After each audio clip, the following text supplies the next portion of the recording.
저도 한국 사람입니다. 우리가 영어 잘 못하는 게 당연한가요? 네, 당연합니다. 왜 그런지 말씀드리겠습니다. 왜 그런지 정확히 알아야 어떻게 공부해야 하는지도 나옵니다. 일단 언어가 너무, 아니, 본질적으로 다릅니다. 뿌리를 보더라도 영어는 인도 유럽 어족이고 한국어는 알타이 어족으로 분류되죠. 한국어는 영어 알파벳과는 다른 고유한 알파벳을 씁니다. 문장 구조를 보면 얼마나 다른 언어인지 쉽게 알 수 있습니다. 예를 들어보겠습니다. 준호는 피자를 먹었어. 이 문장의 순서를 바꿔볼까요? 피자를 준호는 먹었어. 의미가 어떤가요? 같습니다. 준호가 피자를 먹은 거죠. 또 문장 순서를 바꿔보겠습니다. 먹었어. 피자를 준호는. 어떻죠? 뜻이 똑같습니다. 그러니까 한국어는 문장 순서를 바꿔도 뜻이 똑같습니다. 영어는 어떨까요? 준호 ate pizza. 순서를 바꿔보겠습니다. pizza ate 준호. 뜻이 어떻죠? 다릅니다. 첫 번째는 준호가 피자를 먹은 거죠. 그런데 이 자리를 바꾸면 피자가 준호를 먹은 게 됩니다. 또 바꿔볼까요? 피자 준호 ate. 뭔가요? 피자랑 준호가 같이 뭔가 먹은 건가요? 아닙니다. 문장 자체가 안 되겠죠? 의미가 달라집니다.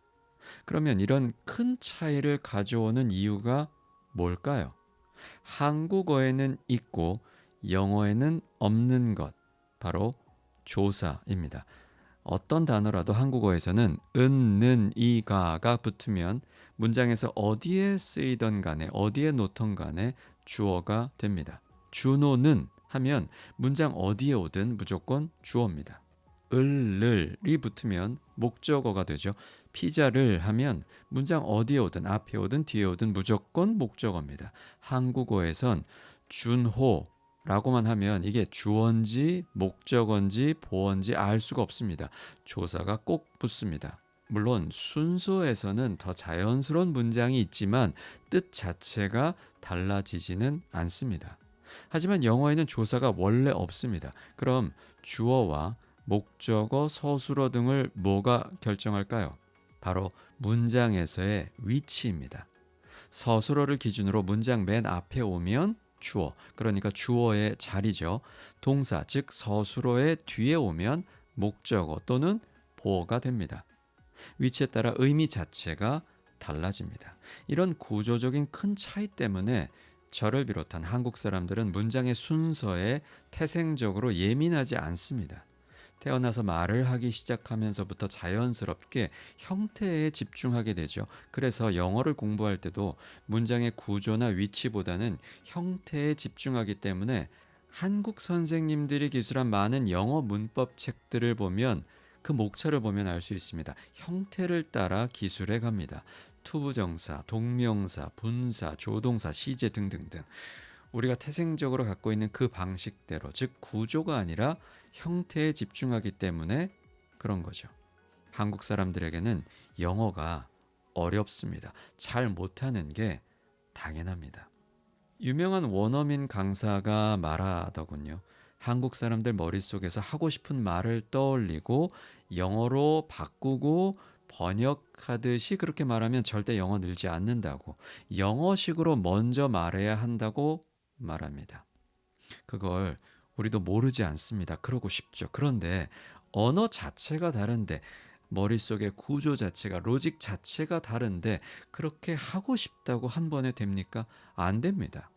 영어식으로 먼저 말하고 싶고 툭 치면 영어 순서로 말하고 영어로 꿈꾸고 싶죠. 그런데 그게 안 된다는 겁니다. 사실 영어의 문장 구조는 아주 간단합니다. 조사가 없으니까 문장 성분을 문장에서의 위치로 표현할 수밖에 없죠. 첫 번째 앞자리부터 순서대로 주어, 그 다음에 서술어, 그 다음에 목적어, 그 다음에 보어, 그리고 수식어는 특이하게도 문장 아무데나 들어갑니다. 앞에 있어도 수식어는 수식어입니다. 이게 끝입니다. 간단하죠. 사실 머리로 하는 이해는 1분이면 끝납니다. 하지만 태어날 때부터 뿌리 깊이 박혀서 몸에 배어있는 이 모국어의 습관은 한 번에 바뀌지 않습니다.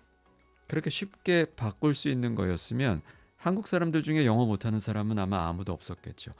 물론 문장을 많이 외우면 정말 도움이 됩니다. 하지만 아무리 노력해도 외울 수 있는 문장의 개수는 어느 정도 제한되어 있고 또 매일 사용하지 않으면 몇천 개 문장을 외워도 금방 잊어버립니다. 또 내가 외운 바로 그 문장을 써먹을 수 있는 그 정확한 일치한 바로 그 상황을 만난다는 보장도 없죠. 그리고 내가 정말 하고 싶은 말이 아니라 외운 문장을 기계처럼 반복하는 건 우리가 원하는 것도 가고 싶은 바로 그 방향도 아닙니다. 우리의 목표는 어떤 상황에서든 내가 하고 싶은 말을, 내 생각을, 내 사상을, 나의 설득을 영어로 말하고 그들의 말과 글을 그대로 이해하는 겁니다.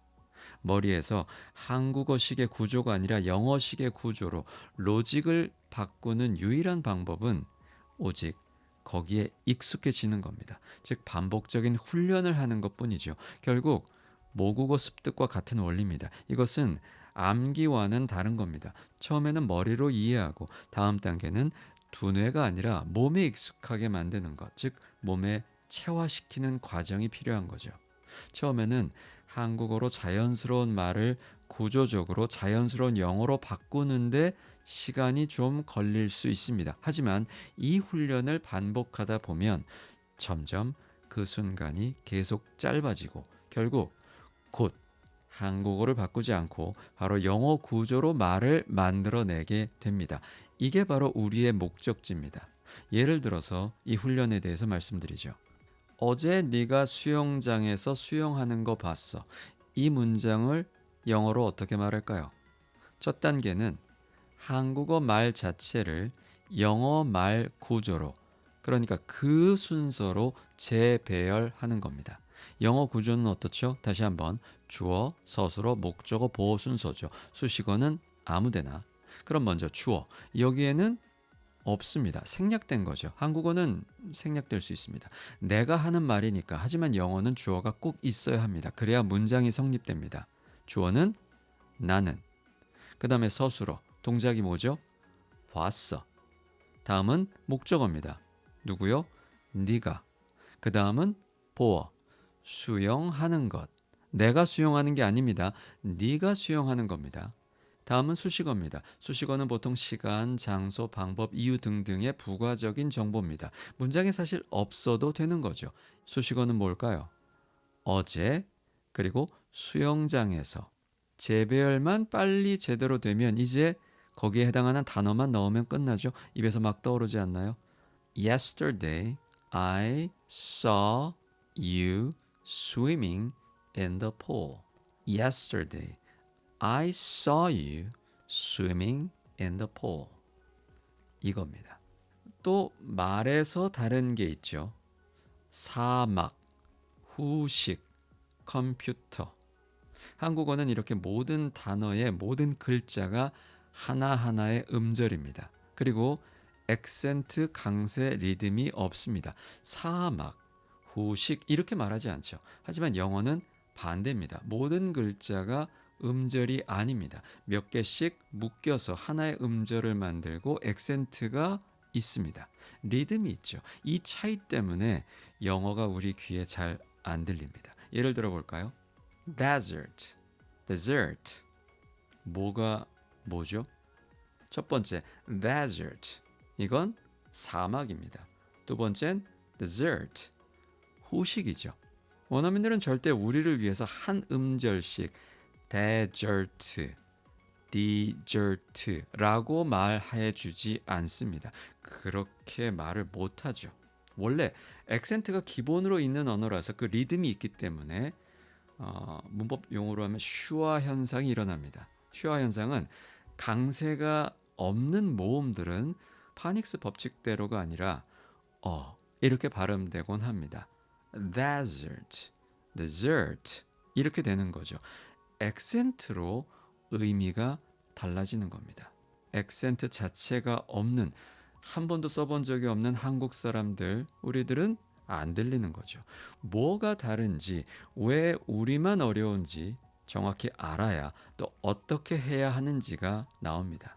원어민 선생님들이나 미국에서 태어나거나 오래 산 교포 강사들은 어제 네가 수영장에서 수영하는 거 봤어. 이 문장에서 바로 Yesterday I saw you swimming in the pool. 이 문장을 말하라고 그래야 한다고 말합니다. 하지만 우리는 그게 바로 안 됩니다.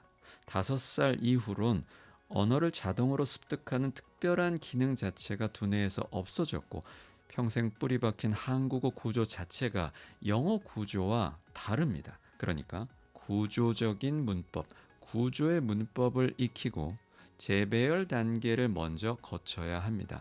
구조의 문법은 시험 문제 푸는 문법, 외우는 문법, 한국식 영문법이 아닙니다.